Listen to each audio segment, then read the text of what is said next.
A keni dëgjuar ndonjëherë për meduzën, përbin shi grek me flok gjarpri, që i kthen njerëzit në gur me një shikim të vetëm?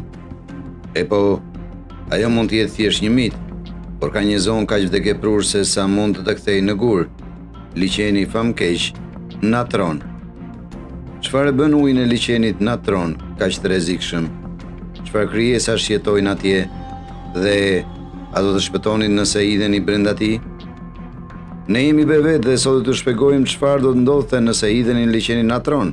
Përpara se të zhyteni, le të shikojmë me qartë se nga çfarë është i përbër liçeni natron.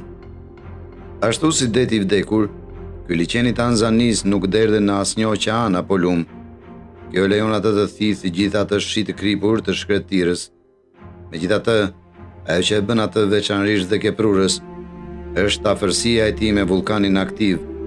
Vulkani nxjerr një lloj të rrallë llave të pasur me karbonat natriumi dhe kaliumi, i quajtur lëshimi në ujë. Kjo përzierje e karbonatit natriumit dhe bikarbonatit natriumit ishin përbërësit kryesor të përdorur dikur në munifikimin egjiptian, duke krijuar konservuesin perfekt në formë liçeni.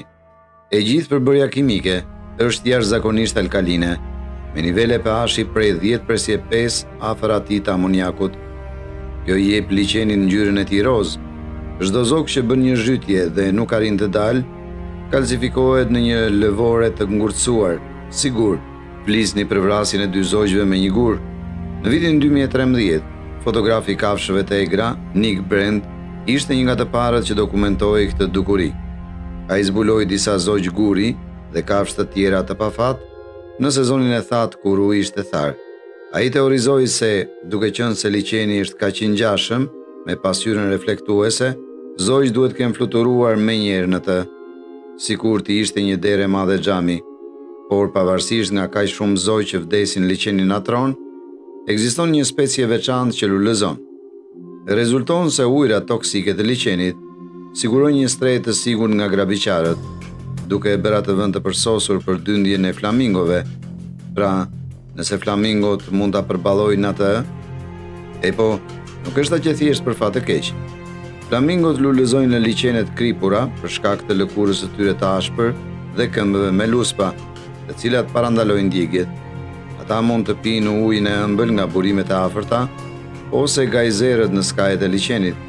Dhe nëse janë mjaft të dëshpëruar, mund të filtrojnë edhe ujin e kripur me gjëndra të veçanta në zgavrat e undës.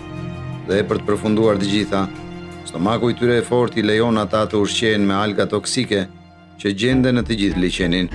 Kjo e bën liçenin natron, vendin e përsosur për të rritur dhe mbrojtur të vegjëlit e tyre. Pra, le të themi se u përpoqëm të jetonim si një flamingo dhe vendosëm të bënim një zhytje. Në varësi të kohës së vitit, uji mund të jetë deri 60 gradë Celsius, e cila është mjaft e nxehtë për të shkaktuar djegje të shkallës së tretë në 5 sekonda.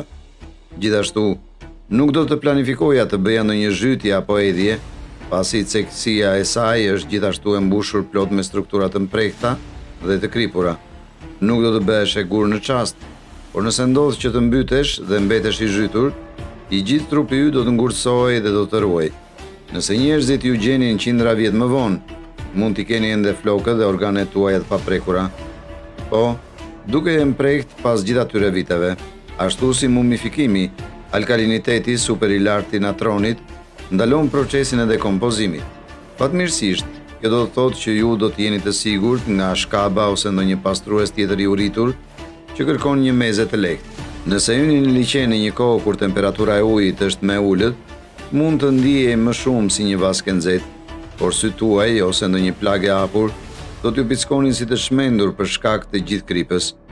Unë do të vendosja disa syze nëse do të isha në vendin tuaj.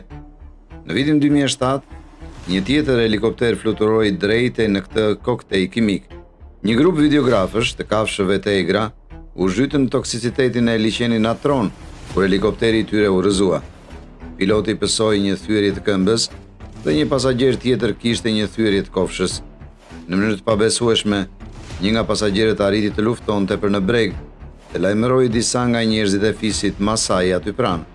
Ata ndërtuan me shpejtësi barela e i çuan të plagosurit në tokë në kohën e dur.